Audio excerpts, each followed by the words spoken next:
is SMNI News Channel. Truth that matters. Good day, Philippines, and good day, world. I'm Sarah Santos. It's Tuesday, the 8th of August, and you're watching Newsline World. We're here to bring you the top stories we've gathered from all over the globe. First, Pastor Apollo and SMNI hold the largest gathering ever for overseas Filipino workers in Malaysia. President Bongbong Marcos Jr. remains mum following his talks with former President Rodrigo Duterte, saying that their conversation remains confidential. The United States and the United Kingdom saw a concerning uptick of coronavirus cases caused by a new variant called EG.5.1 or Eris. A tragedy struck Pakistan following a train crash that claimed dozens of lives and left 100 people injured. And concerns and opposition continue to mount as Japan is set to release treated radioactive nuclear water from the crippled Fukushima power plant in late August. These and more for tonight's edition of Newsline World.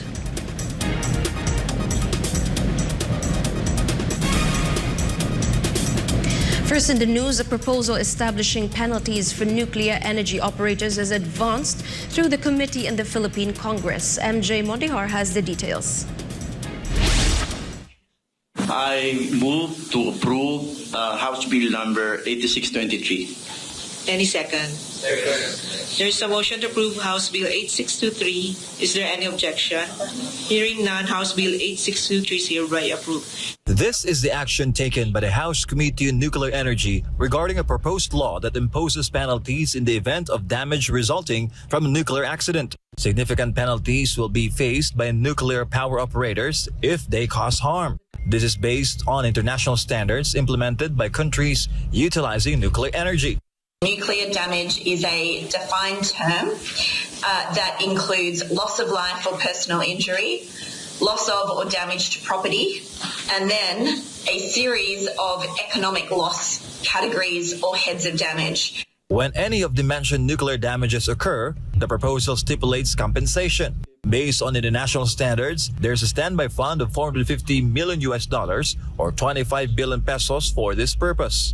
So there is no limit on an individual claim that an individual victim may make. They may claim the full spectrum of their nuclear damage, but there is an overall limit on the operator's liability, and that is, it is capped at 300 million special drawing rights, approximately $450 million US.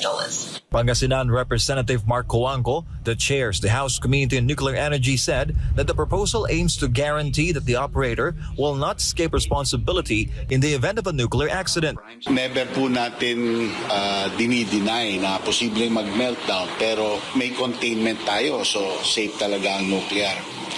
But still, may theoretical possibility, di ba? So kung may mangyari, whatever it is, paano tayo makakasiguro na ang magreklamo na nasaktan siya ay madidinig at mababayaran para sa damage kung meron man damage. So itong bill is setting up the process na at yung amount. Coanco is one of those advocating for the revival of the Bataan nuclear power plant, and he hopes that this will happen during the Marcos Jr. administration. So, while this has not yet occurred, they are being heard in Congress about proposals to instill confidence among Filipinos in the use of nuclear energy, just like the bill they have approved in the committee. Ngayon, kung meron pong ganyan, nakakasiguro po ang mga vendors na because it's the operator that is liable, wala silang pangamba na kung ano-anong klaseng demanda ang aabutin nila dito. So, darating sila para mag-participate sa ating nuclear industry. Mas magiging bukas ang Pilipinas. Exactly. Hindi sila matatakot. For now, the bill will be finalized by a technical working group here at the House of Representatives. For Galababilo of Philippines, MJ Mondihar, SMNI News. Businesses and surfers in Japan continue to show concerns regarding the country's discharge plan for the Fukushima nuclear power plant. Kent Hashimoto reports. Concerns continue to mount regarding Japan's plan to release treated radioactive water from the crippled Fukushima nuclear power plant, especially now that the government announced that the plan will take place as soon as late August. Iwaki City is one of the renowned top surfing spots in the country, located in the southern coast of Fukushima. Surfers and shop owners alike expressed their deep concern regarding the future of local surfers and the surfing industry. 放射能汚染水放出するじゃないですか。それによってサーファー減っちゃったりしたらちょっと嫌だなって感じですか。建設業に行くしかないですね。前やってた。はい。Kenichi Funabe, a surfer shop owner in Fukushima, said he was lucky to be able to have a career out of his love for surfing. However, he is worried about the recently dwindling number of surfers due to fears of nuclear radiation. そういう今の仕事が続けられるように海のことも汚染水のこともちゃんとやってもらいたいです。Fukushima's bayside is suitable for surfing. The prefecture also has the most number of Japan's surfing association in the entire Tohoku region. Many local surfers voice out their opposition on the matter, saying it would directly affect their activities, especially their livelihood. 自分のふるさとが何かしたわけでもないのに、それで別に東京電力がやったことでなんでいわき市福島県が悪く言われるんだろうなってすごいそこに憤りをすごい感じてて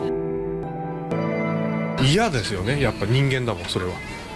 その汚染水を流した後海に入るっていうのはやっぱちょっと躊躇しちゃう。躊躇。そう。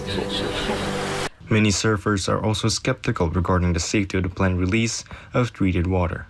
いやサーファーとしてというか地元の人間としては反対です。理由としては、そこまで安全性のあるものであれば、東京湾で流せばいいと思ってます。安全だとは言ってますけどね。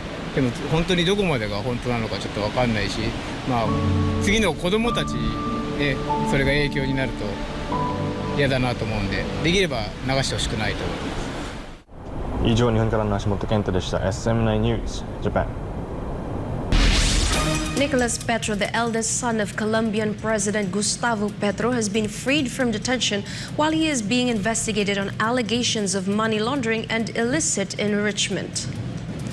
This comes after Nicolas Petro decided to collaborate with the prosecution and admit that his father's 2022 election campaign received money from suspicious sources, prosecutors said. According to the president's eldest son, his father had no knowledge of the said funds channeled from drug traffickers. The admission to the Attorney General's office could compromise President Gustavo Petro's position. Now, there is a possibility that the president may face charges that could highly likely affect his remaining 3 years in power.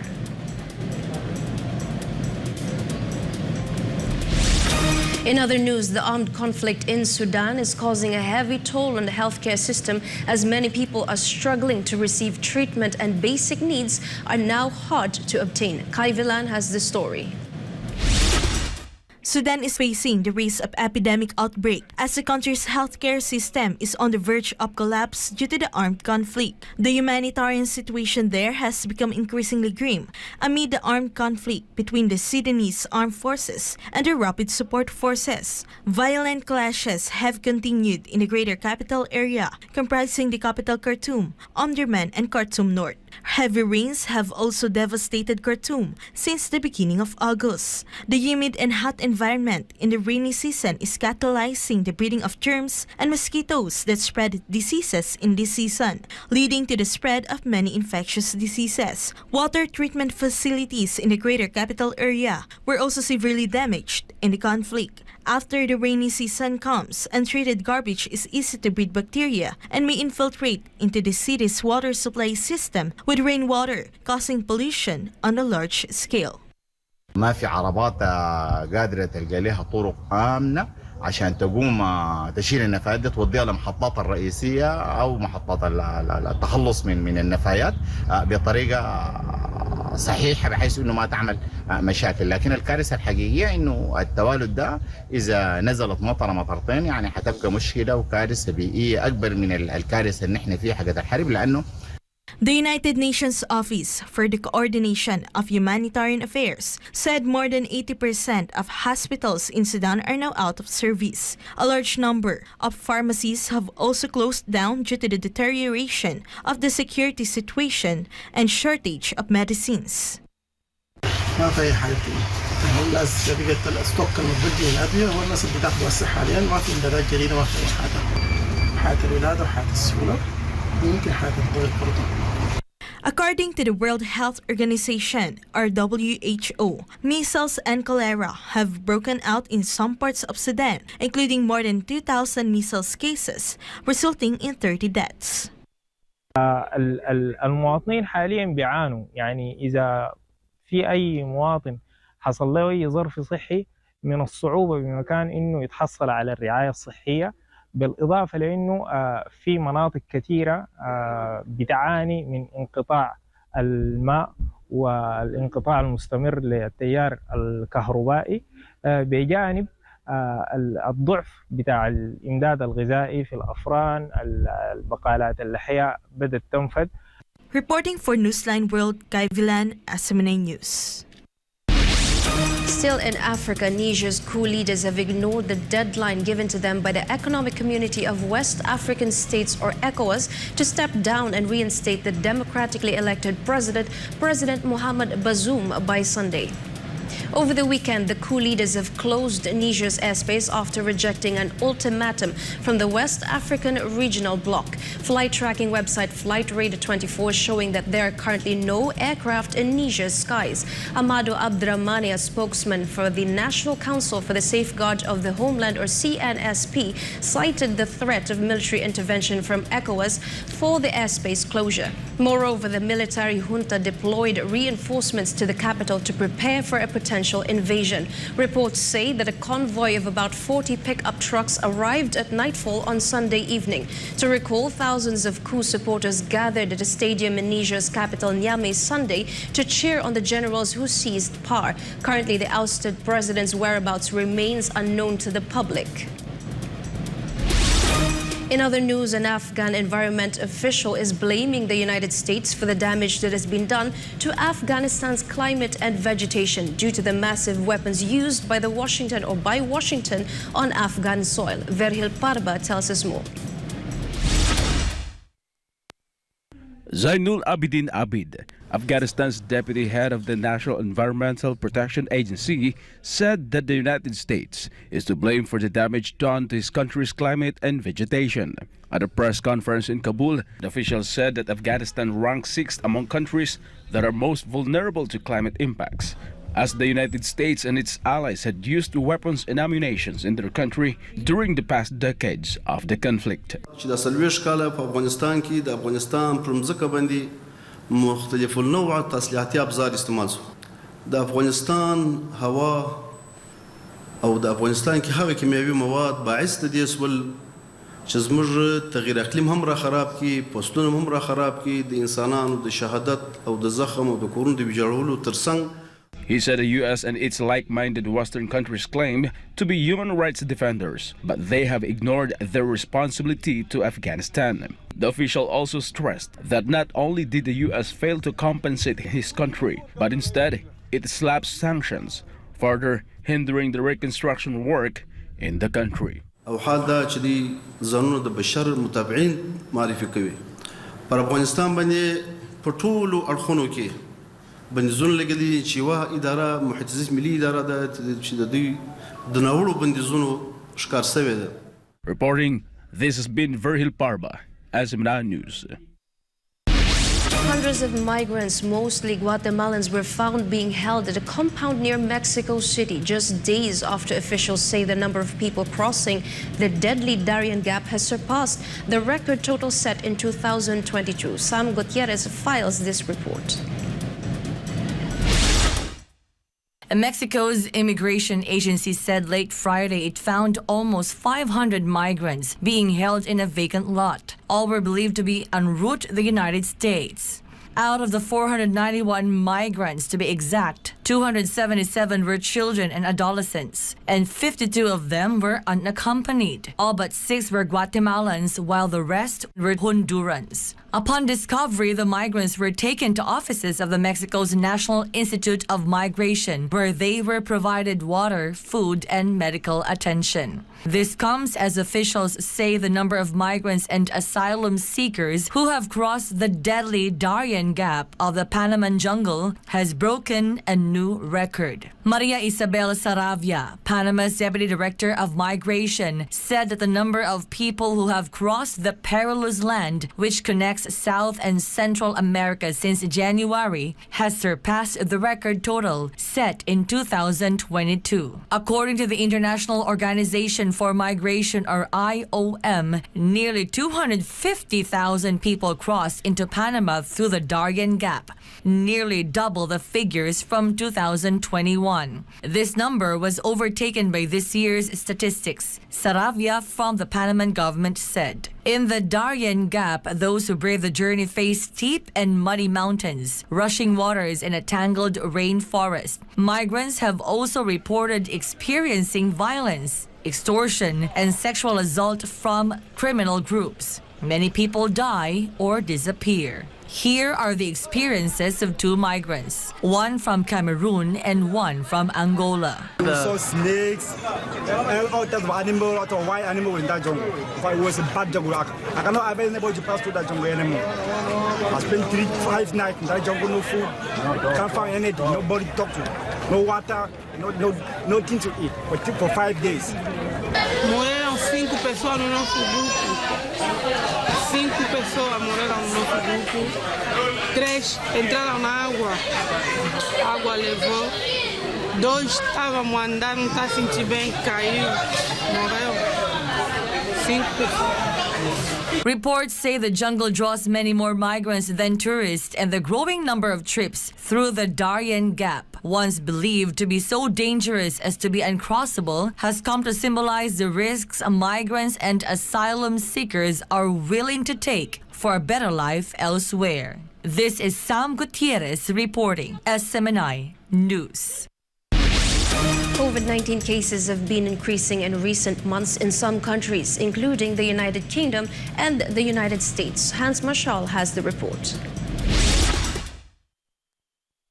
EG51 or Eris, a new COVID-19 variant descending from the Omicron variant XBB192, is quickly transmitting across the United Kingdom and the United States. Recent data from the U.S. Centers of Disease Control and Prevention, or CDC, revealed that the EG5 variant is responsible for more than 17% of new cases over the past 2 weeks. According to the CDC, this is the highest prevalence of any strain that is currently spreading across the United States. EG51 has also surpassed the Arcturus variant, which was previously prevalent and accounted for nearly 16% of infections in the United States. Meanwhile, the UK Health Security Agency, or UKHSA, reported that as of the latest data gathered, EG51 now accounts for 14.6% of all cases in the United Kingdom.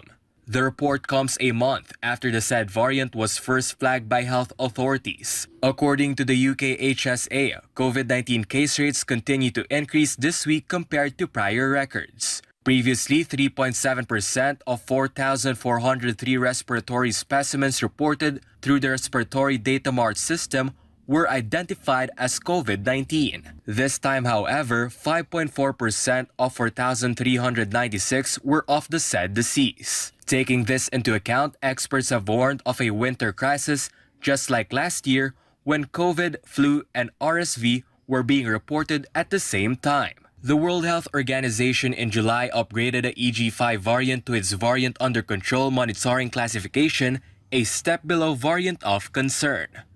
This is Hans Marshall reporting, SMNI News. A tragic train accident in southern Pakistan near Nawabshah resulted in the derailment of the Hazara Express, causing dozens of deaths and injuring approximately 100 passengers. Trisha Molina has the details. A devastating train accident occurred on Sunday in southern Pakistan, near the town of Nawabshah in Sindh province, resulting in the tragic loss of at least 30 lives and leaving approximately 100 others injured. The incident involved the derailment of the Hazara Express, a train carrying around 1,000 passengers, which caused multiple carriages to overturn. The rescue operation was promptly launched, with the Pakistani Army and Rangers mobilized to assist in the efforts. As evening approached, dozens of survivors, including women and children, were successfully extricated from the wreckage and brought to safety, according to Senior Police Officer Abid Baluk, who spoke at the scene. Meanwhile, Pakistani Prime Minister Shehbaz Sharif extended his condolences in a political gathering in Punjab. The tragic accident has brought attention to the precarious state of Pakistan's aging railway system, spanning approximately 7,500 kilometers and handling a staggering 80 million passengers annually. Train accidents and derailments have become a recurring concern, raising questions about safety standards and maintenance protocols. While the exact cause of the derailment is yet to be determined, with Pakistani Minister for Railways Khwaja Saad Rafiq saying that there's a possibility of sabotage. Authorities are still conducting further investigation on the incident. Reporting, this has been Trisha Molina, SMNI News. The United States plans to build an operations center in northern Australia as Washington expands its military assets in the country. Gillian Lebuit has the details. The squadron operations facility to be built by the U.S. Air Force in the Australian city of Darwin indicates an aggressive military operations throughout the region directed against China. The move raised fears Australia may get involved into any future military conflict between China and the US. The project is estimated to cost $26 million and is part of the growing array of US military assets in the north. The facility will be used for maintenance, mission planning, intelligence, and crew briefings. The budget documents also revealed a plan by the US military to build a parking apron at the Royal Australian Air Force military base in Darwin that is expected to cost $258 million. The plan was announced shortly after the exercise Talisman Sabre, hosted by Australia and the United States and participated by more than 30,000 troops from 13 nations, ended last week. According to U.S. Marine Corps Brig Gen Kevin Jarrard, the multinational exercise will prepare allies for possible high-end conflict. The project was announced as trade ties between China and Australia made significant progress in recent weeks. Australian Prime Minister Anthony Albanese also hinted of a possible visit to China next month. Reporting from New South Wales, this has been Gillian Lebuit, SMNI News, Australia. President Ferdinand Marcos Jr. emphasized the confidentiality of what he and former President Rodrigo Roa Duterte discussed during a recent meeting in Malacanang. Meanwhile, President Bongbong Marcos also released a statement regarding the latest incident in Ayungin Shoal. Angel Pastor reports. President Ferdinand Bongbong Marcos Jr. refused to reveal all the details of their meeting with former President Rodrigo Roa Duterte. It can be remembered that President Marcos and former President Duterte met at the Malacanang Palace last week, where FPRRD even gave advice to PBBM. In an interview in Bulacan on Monday, President Marcos said that FPRRD discussed with him what was tackled with Chinese President Xi Jinping during his visit to Beijing. But according to Marcos, it is difficult to reveal the information in the discussion because it has to do with the operational aspects of the Philippine military, Navy, and Coast Guard. We just pinag-usapan lang kung ano yung pinag-usapan nila, nagkwentuhan sila. Of course, there are other things na napag-usapan which I think need to remain confidential. That's between President Digong and myself. So again, these are operational aspects of our military, of our Navy, of our Coast Guard, kaya mahirap masyadong pag-usapan. Recently, former President Rodrigo Duterte met with Chinese President Xi Jinping in Beijing. According to Hua Chunying, spokesperson for the Chinese Ministry of Foreign Affairs, President Xi said that he appreciated the strategy chosen by former President Duterte to improve the relationship between the Philippines and China during his presidency. Meanwhile, President Marcos also issued a statement regarding the Chinese Coast Guard's water cannon bombardment of the Philippine Coast Guard ship that was going to Ayungin Shoal to deliver supplies to the BRP Sierra Madre. The president said that the Secretary of Foreign Affairs has gone to the Chinese ambassador to the Philippines and brought another note verbal including pictures and videos of what happened. PBBM once again affirmed that the Philippines will continue to assert its sovereignty and territorial rights. At the same time, he said the Philippines has to keep communicating with China to come up with a conclusion. We still have to keep communicating with the Chinese government, with President Xi, with Beijing. We still have to keep communicating with them because we need to really come to a conclusion. The chief executive said the government would await China's response but declined to discuss the operational aspects of the recent incident involving the Chinese Coast Guard. Although there were no reports of casualties in the incident, President Marcos emphasized that China's recent action against the PCG will lead to insufficient supplies for the troop stations at the BRP Sierra Madre in Ayungin Shoal. President Marcos said this is something the government must address. Moreover, President Marcos Jr. called for a command conference in order to formulate a comprehensive action to respond to such incident. For God and my beloved Philippines, Angel Pastor, SMNI News. China wants an early completion of free trade talks with 6 member states of the Gulf Cooperation Council as bilateral ties warm between Beijing and the Arab countries. Melchizedek Gades reports. Assalamualaikum. In a phone call, Chinese Minister of Foreign Affairs Wang Yi told his counterpart, UAE Foreign Minister Sheikh Abdullah bin Zayed Al Nahyan, to strive for an early conclusion of free trade agreement between the two countries. Talks of a free trade agreement or FTA between China and the GCC started as early as 2004 but have repeatedly stalled. But now both sides are willing to renew talks amid warming ties. Ties between Beijing and the GCC countries have expanded rapidly since the first ever China-GCC summit was held in December 2022. The talks were followed by China brokering a historic peace agreement between Iran and Saudi Arabia in March 2023, or more than 30 years after Tehran and Riyadh severed relations in 1987. Saudi Energy Minister Prince Abdulaziz bin Salman made global headlines when he said he totally ignores U.S. criticisms of the kingdom's ties with China during the 10th Arab-China Business Conference held in June.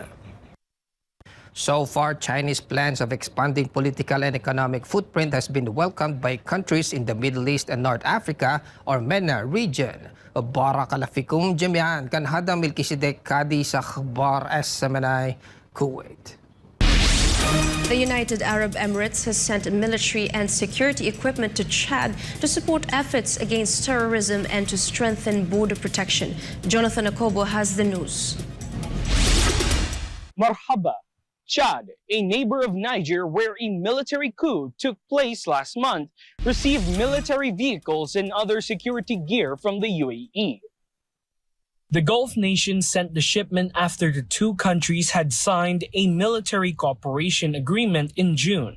Chad's President, General Mahamat Idris Deby Itno, led the North Central African country since his father Idris Deby Itno died from gunshots while fighting rebels more than 2 years ago. Chad sees the UAE as an important partner in terms of foreign investment, development assistance, and trade, while the two countries have explored partnership in other areas of cooperation such as infrastructure, agriculture, and energy. The UAE has provided humanitarian aid and food supplies to Sudanese refugees in Chad and established a field hospital in the northern part of the country. The UAE has transported nearly 2,000 tons of medical, food, and aid relief to Port Sudan and Chad since the conflict between the Sudanese army and paramilitary rapid support forces broke out in April. Tajublak almazimin tatati at karamdabay kanala Jonathan Kobozmay News in Natadabama. The long-awaited transition of power begins after the King of Cambodia appointed the eldest son of Cambodian Prime Minister Hun Sen as the country's new premier. Anisa de Guzman will tell us more. Cambodian King Norodom Sihamoni approved the nomination of 4-star General Hun Manet as the country's next prime minister based on a royal decree issued on Monday.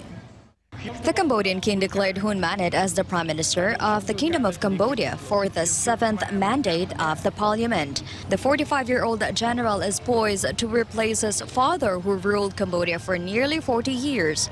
Hun Sen played a pivotal role in modernizing a nation ravaged by civil strife and genocide, while detractors labeled him as a dictator. Dubbed the strongman of Cambodia, he has been the prime minister of the country since 1985. His reign made him the longest-serving ruler in the history of Cambodia and one of the longest-serving leaders in the world. Hun Manet needs to survive a confidence vote on August 22 to officially become Cambodia's next prime minister. If he secures enough votes, he is expected to be sworn in on the same day. Dishta Nanisa Di Guzman, Rangan Chakuntep Mahanakon, SMNI News, Pratethay, Sawadika. The self-exiled former Prime Minister of Thailand was seen attending the Cambodian Premier's birthday a few days after confirming his postponed return to the country. The details from Chatmongkon Pizamay Goson. Former Prime Minister Shinawat, one of Thailand's controversial figures, attended outgoing Cambodian Prime Minister's Hun Sen's 71st birthday in Phnom Penh, an indication of the strong friendship amid the string of geopolitical tensions that challenged their leadership. Hun Sen and the former Prime Minister of Thailand regard themselves as god brothers.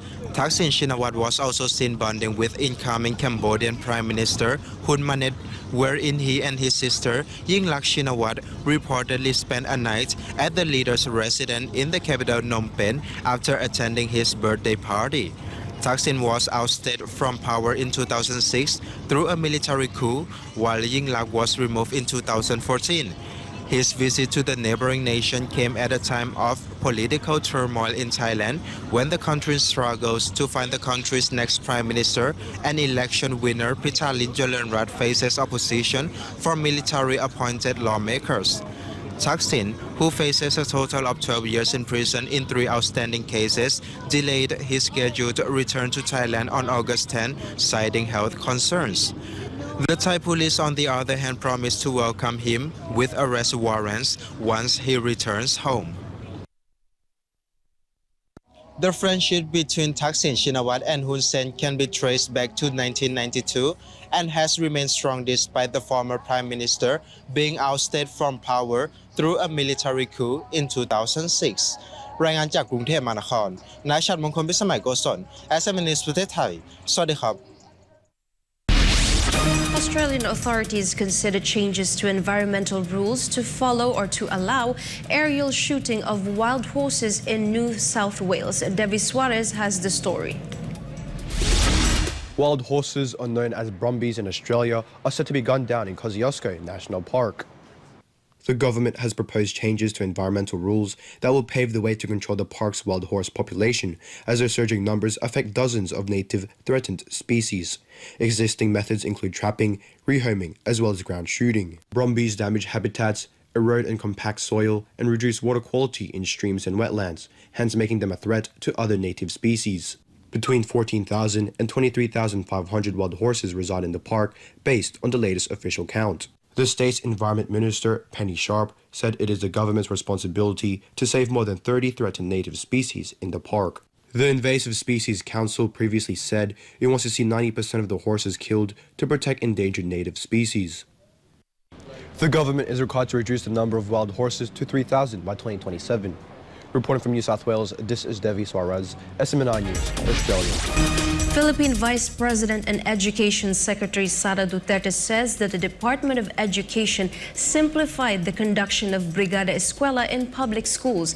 Meanwhile, the Vice President defended their request for 150 million confidential fund for the agency in the 2024 national budget. Jason Rubrico has the rest of the details. Brigada Eskwela is starting for the school year 2023 to 2024. Vice President and Education Secretary Sara Duterte led its national kickoff at Tarlac National High School on Monday morning. In her message, the Vice President emphasized that the department simplified the conduction of Brigada Eskwela than the usual. Noon ngayon, naging complicated, naging contest na, naging paligsahan na yung brigada eskwela, no? And nakita namin na wala na yung objective nung brigada eskwela. Kaya binalik namin, pinasimple namin. In the DepEd Order 21, Vice President Duterte ordered that Brigada Eskwela should not be made into a competition. Instead, it should encourage and strengthen cooperation and collaboration between education stakeholders. Because of this, the customary recognition of schools such as the Best Implementing School Awards, Hall of Fame Awards, and Brigada Plus has been cancelled. The said order also states that schools must ensure that school grounds, classrooms, and all their walls and other facilities are clean from unnecessary decorations, tarpaulins, and posters. Gusto lang natin na makita natin sa ating mga paaralan. Functional, clean, and orderly. Ibig sabihin lahat ng kalat sa loob ng classroom at sa loob ng eskwelahan, linisin nila. The Brigada Eskwela will last for 1 week from August 14 to 19. Meanwhile, Vice President Duterte defended the request for confidential funds for DepEd in the 2024 national budget. As the Education Secretary, she again proposed the 150 million confidential fund for next year, which is the same amount that the Congress gave to DepEd last 2023. We leave it to the decision of Congress, the House of Representatives, and the Senate. Basta kami nag-propose kami, iwan namin sa kanila ang decision. The Vice President pointed out that the confidential fund is important because the education of young people is also related to national security. Education is intertwined with national security. Napakahalaga na we mold children who are patriotic, children who will love our country and who will defend our country. It can be remembered that Vice President Duterte first explained the department's need for a confidential fund in the 2023 national budget. According to the Vice President, part of the said fund will be used against illegal activities that target students. Examples of this are sexual grooming and sexual abuse in schools, recruitment to terrorism, and abuse of illegal drugs. For God and my beloved Philippines, I am Jason Rubrico, SMNI News. We're back, and here's for some good news. SMNI and the Kingdom of Jesus Christ of Pastor Apollo C. Kibuloy made history after organizing the biggest ever gathering of overseas Filipino workers in Malaysia. Admar Velando has the rest of the story. Malaysia is home to nearly 1 million Filipinos, and most of them are overseas Filipino workers or OFWs who make daily sacrifices for the loved ones they left behind in the Philippines to provide a comfortable life. Many OFWs here are household service workers or domestic helpers, while other Filipinos in Malaysia are construction workers, factory workers, engineers, IT professionals, teachers, medical and healthcare professionals, sales and retail, among others. Like many OFWs around the world, and aside from the use of gadgets to reach fellow OFWs online, the Filipino community in Malaysia usually hold the gathering as a way to connect and ease their longingness from their families.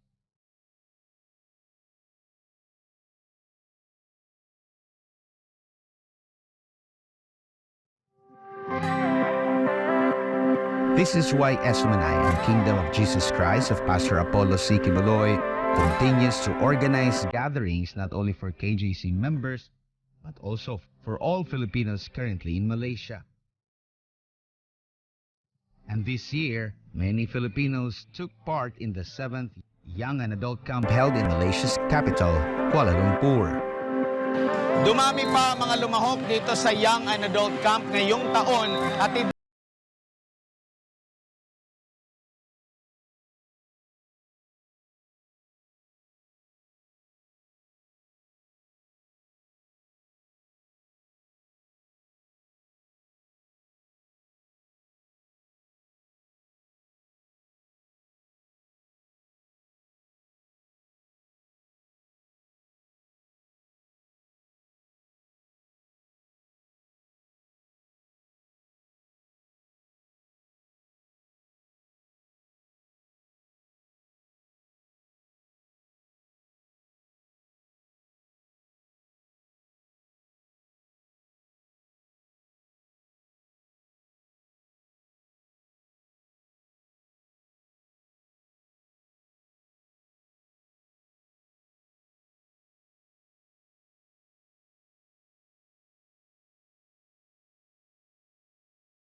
OFW Party List Representative Marisa Del Mar Magsino and Overseas Workers Welfare Administration or OWA Administrator Arnel Ignacio were among the guests of this joyous event. Representatives from the Philippine Embassy in Malaysia and leaders of various Filipino communities were also present. KJC leaders from Singapore and Thailand also graced the gathering. In his speech, Congresswoman Magsino recognized and lauded OFWs for their sacrifices and hard work. Magsino also extended her gratitude to the Kingdom of Jesus Christ, SMNI, and Pastor Apollo C. Kibuloy for creating this history of what is now known as the largest gathering of Filipinos in Malaysia. Magsino also invited OFWs to watch SMNI's OFW Ikaw Ang Bida, a program dedicated for all Filipino workers across the world. Oh, grabe. Ako nga, parang feeling ko, gusto ko rin magsayaw lalo na sa chair dance. Ang grabe ng energy nila, hindi pa nagsisimula. Nakita ko talagang gano'n na talaga. Sobra high na high, parang feeling, oy, ngayon lang kami nakalabas. Pagkatapos ng pandemic at 7th year, young and adult camp sa pamumuno pa rin ng ating mahal na Pastor Apollo C. Kibuloy. Ngayon lang yung oras na nag-enjoy sila, yung mga OFWs natin, parang mga nakakawala sa hawla. Parang, oh, ito yung time namin to be merry, to be happy, to sing, to dance, at wala kaming inintinding aalagaan, wala kaming inintinding maglilinis kami, oras namin to, kami ngayon ang bida. Kaya ang ating mga OFW, sila talaga ang bida. Thank you so much, sana more young and adult camp para sa ating mga mahal na OFWs dahil para sa atin, dapat silang maging maligaya. Various teams first showcased their dancing skills in the Power Dance competition.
North Penang team was hailed as the competition's third runner-up.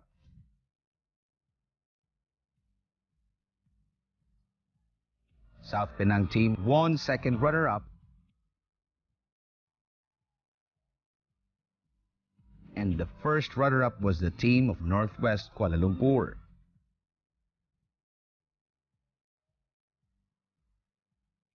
And the Belaka team was crowned as the champion in the Power Dance competition.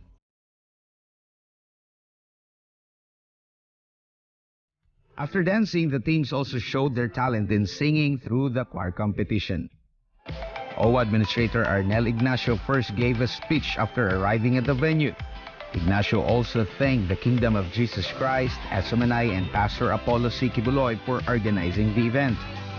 The OWA Administrator also interacted with OFWs and took selfies with them.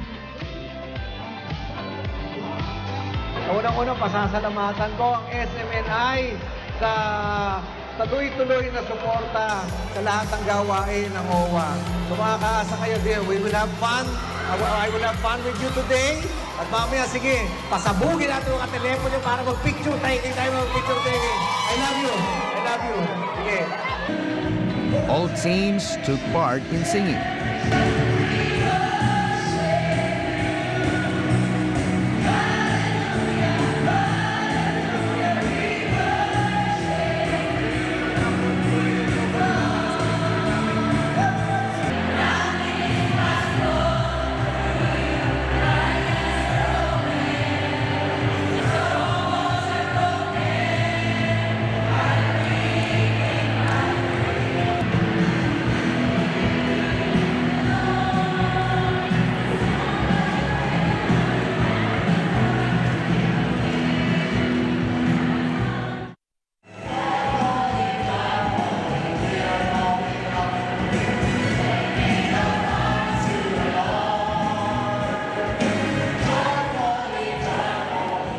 the end, Team Perak was crowned as the champion of the choir competition.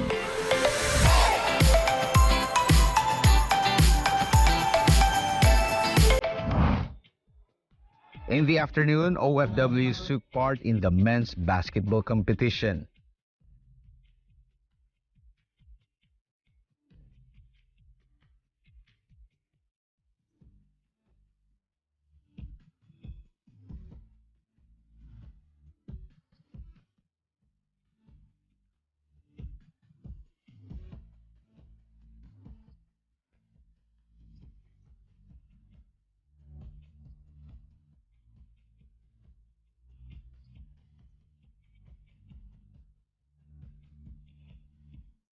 The volleyball competition for male and female category was also conducted at the same time.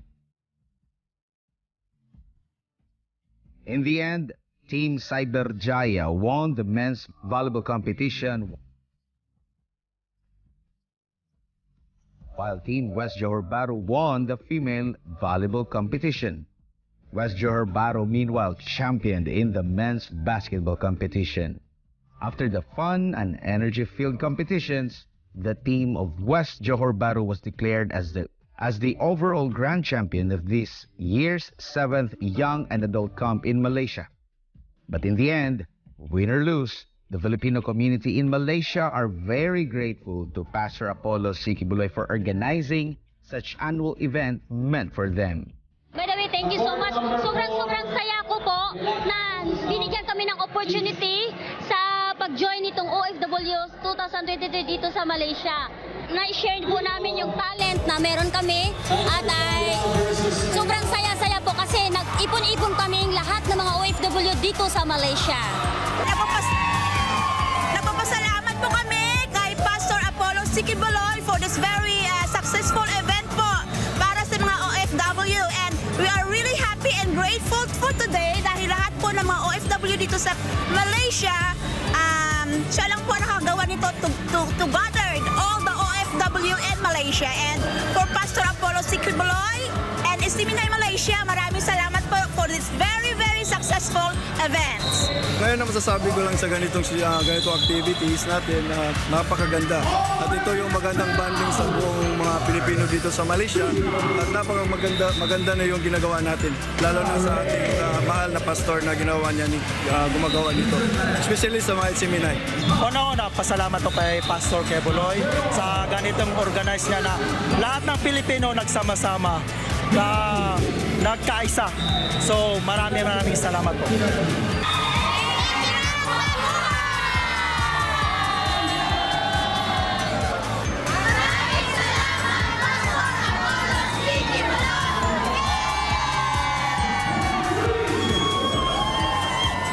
For God and my beloved Philippines, Admar Vilando, SMNI News.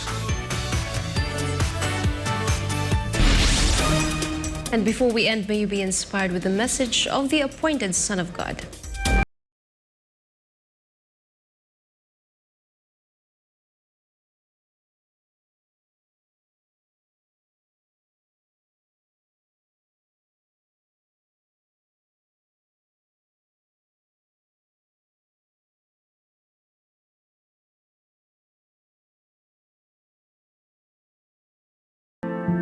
And that's all for today's edition of Newsline World. For more news update, you may visit SMNINewsChannel.com or follow us on our official social media accounts on Rumble, Facebook, and Twitter. For God and my beloved country, the Philippines, I'm Sarah Santos. Thank you for watching Newsline World, and thank you to our beloved Pastor Apollo Sikibuloy, for the opportunity to be a part of this program. May you continue to listen on SMNI as it delivers nothing but fair, truthful, and balanced news, because SMNI is your source of credible news.